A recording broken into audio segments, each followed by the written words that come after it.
Good afternoon, dear students. Today I am telling you the word COUGH. What is the pronunciation of this word COUGH? Can you tell? Cough? No, actually that is not the pronunciation like this. Then what is the pronunciation of COUGH? As noun, cough, and as verb, cough. This word COUGH can be pronounced as noun and verb equally, means cough, cough. Now I am using this word in sentences. As noun, we can say I have a persistent cough.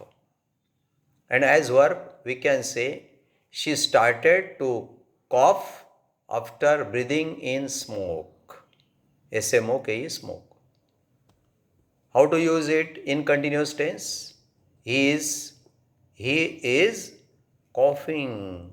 He is coughing. तो खोकलत आहे. So did you understand the proper pronunciation of the word COUGH? Okay, remember this, students. Students, if you like my video, please like, comment, subscribe and share it. Thank you. See you in the next video. Tata. Bye bye.